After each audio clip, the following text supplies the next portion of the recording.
आप देख रहे हैं बुलेट न्यूज इंडिया। हमारी हर खबर निर्भीक और निष्पक्ष होती है।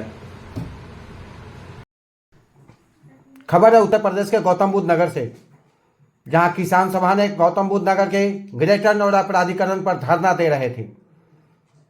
धरने के 5वें दिन केंद्रीय बजट की प्रतियां को भी जलाई गई, विरोध प्रकट किया गया। सैकड़ों महिला पुरुष मिलकर के केंद्र सरकार के किसान विरोधी बजट की प्रतियां जलाई।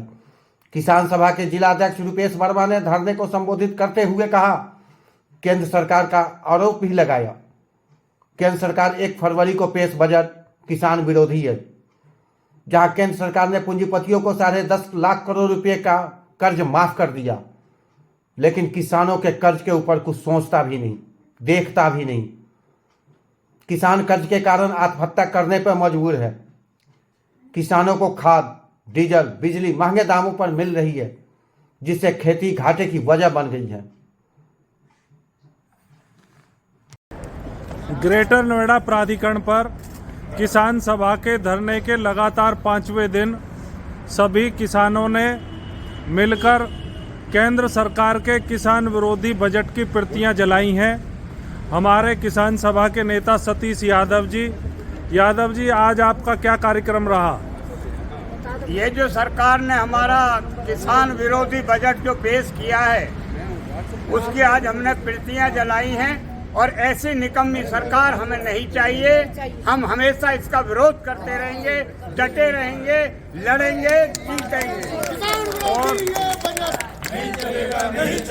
और आगे का आपका क्या कार्यक्रम है? आगे के लिए हमारी 7 तारीख में यहाँ महापंचायत है ग्रेटर नोएडा अथॉरिटी पर, और उसके बाद हम 8 तारीख को पूरे लाव और लश्कर के साथ अपने ट्रैक्टर ट्रॉलियों के साथ में दिल्ली कूच संसद का घेराव करेंगे। ये बजट नहीं चलेगा, नहीं चलेगा। ये बजट नहीं चलेगा, नहीं चलेगा। विभिन्न राजनीतिक दलों के सम्मानित प्रतिनिधि,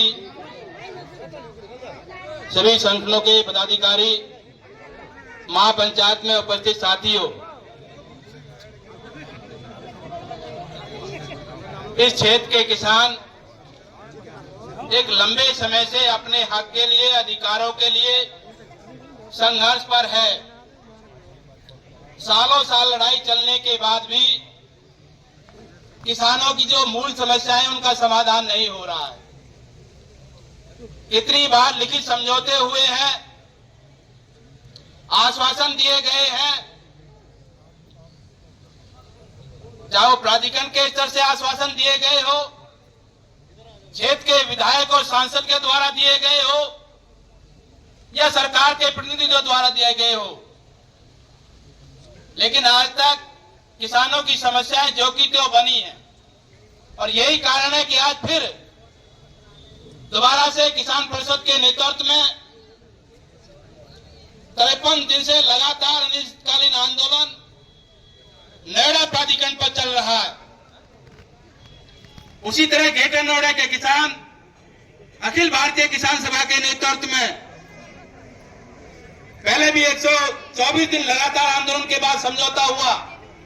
उस समझौते के तहत शासन को जो प्रस्ताव भेजे गए, 10% भूखंड देने का, नए भूमि अधिग्रहण कानून का लाभ किसानों को देने का, लेकिन प्रदेश की सरकार ने नोएडा प्राधिकरण द्वारा भी, ग्रेटर नोएडा प्राधिकरण द्वारा भी भेजे गए प्रस्ताव पर कोई कार्रवाई नहीं की। और आज ये प्रस्ताव सरकार के सामने लंबित है, और सरकार की मंशा और प्राधिकरणों की मंशा भी उन प्रस्ताव को लागू कराने की नहीं है। अगर प्राधिकरण की मंशा सही होती तो प्राधिकरण की जिम्मेदारी है, चाहे नोएडा प्राधिकरण और ग्रेटर नोएडा प्राधिकरण की, सरकार के स्तर से उन भेजे गए प्रस्तावों को पास करा करके लाए। इनके मतलब के जो प्रस्ताव होते हैं वो 2 दिन में, 4 दिन में पास हो जाते हैं सरकार के स्तर से, लेकिन क्षेत्र के किसानों के हितों से जुड़े हुए जो प्रस्ताव है, क्योंकि प्राधिकरणों की मंशा नहीं है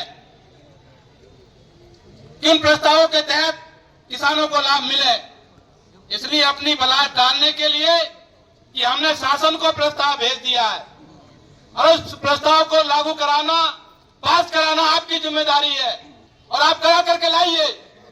इसलिए हम यहाँ बैठे हैं। नहीं चलने देंगे नौटंकियों को। नोएडा के अंदर भी किसान घेर के बैठे हैं, ग्रेटर नोएडा के अंदर भी घेर के बैठे हैं। एनटीपीसी में भी लगातार आंदोलन है। यमुना प्राधिकरण के किसान भी संघर्ष कर रहे हैं।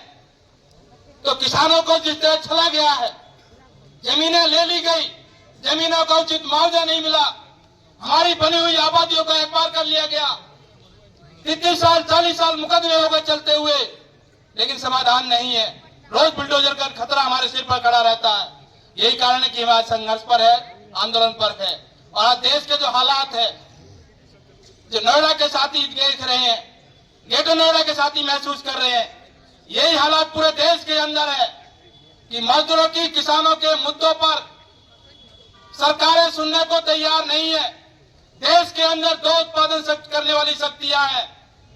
मेहनतकश मजदूर जो इन तमाम कल कारखानों को चलाता है, इस पूरे देश को चलाता है, देश की अर्थव्यवस्था में जिसका एक बड़ा योगदान है, उसको आज जीने लायक न्यूनतम वेतन नहीं मिलता है।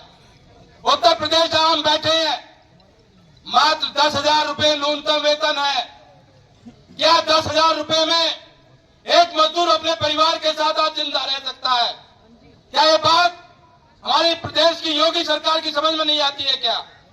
अगर उनके घर में कुत्ता भी पलता होगा, उसका खर्चा भी 10,000 से ऊपर आएगा, तो फिर एक मजदूर अपने परिवार के साथ कैसे जिंदा रहेगा? और वो 10,000 रुपए भी नहीं मिलता है। ठेकेदारी है, 12-12 घंटे मजदूर काम करता है, तब जाकर के उसको 10,000 रुपए मिलता है। रजिस्टर पर कोई नाम नहीं है, ईएसआई की सुविधा नहीं है, पीएफ की सुविधा नहीं है। अगर मजदूर अपने हक के लिए आवाज उठाता है तो उसके ऊपर हमले होते, लाठियां चलती है, जेल भेजा जाता है। उसी तरह किसान जो पूरे देश का पेट भरता है, खेतों में अन्न उगाता है, अपनी मेहनत से पूरे देश का संचालन करता है, उस किसान को उसकी उपज का सही वाजिब दाम नहीं मिलता है। आज किसान कर्ज के जाल में बुरी तरह फंसा है। देश के अंदर आत्महत्याएं हो रही हैं, मजदूर आत्महत्याएं कर रहा है। हमारा देश कहने के लिए तरक्की कर रहा है, झूठे लफाजियों के रूप में देश को तरक्की का ख्वाब दिखाया जाता है। चंद उद्योगपतियों का विकास देश का विकास नहीं हो सकता। देश का विकास लोगों के सामूहिक विकास से होता है। और लोगों का विकास कैसा हो रहा है, ये इन्हीं के आंकड़े बताते हैं। मनमोहन जी की सरकार के समय 157वें स्थान पर था देश भुखमरी में, आज 157वें स्थान पर है, 16वें स्थान पर है। तो लगातार भुखमरी की स्थिति बढ़ी है। लोगों की आमदनी की जो आय है उसका स्तर लगातार गिरा है। नोएडा और ग्रेटर नोएडा के जो किसानों की जो मसले हैं, एक से मसले हैं, यमुना के साथियों के भी एक से मसले हैं। जब हमारे सबके मसले एक है, क्योंकि 10% का लाभ मिलना है, तो नोएडा के साथियों को मिलेगा तो ग्रेटर नोएडा को भी मिलेगा, ग्रेटर नोएडा को मिलेगा, यमुना को भी मिलेगा, नोएडा को भी मिलेगा। तो ये मसले हमारे सबके एक है। तो हमारे तमाम संगठनों को मिलकर के, जो इन संगठनों का नेतृत्व कर रहे हैं, सामूहिक कमेटी बना करके संयुक्त रूप से एक बड़े आंदोलन की तरफ और हमें बढ़ने की जरूरत है और बड़ी कार्रवाई की आवश्यकता है। महापंचायत में जो भी निर्णय होगा हम उसका स्वागत करेंगे। आप देख रहे थे बुलेट न्यूज इंडिया। जल्द मुलाकात होगी अगली खबर में। आपने हमारे चैनल को सब्सक्राइब नहीं किया तो शीघ्र ही हमारे चैनल को सब्सक्राइब करें, लाइक करें और साथ में एक प्यारा सा कमेंट लिखें। हमारा यह चैनल आपको कैसा लगा, अपने कमेंट के माध्यम से मुझे यह भी बताएं और कोई अच्छी सुझाव हो तो ये भी अवश्य दें। तब तक के लिए नमस्कार।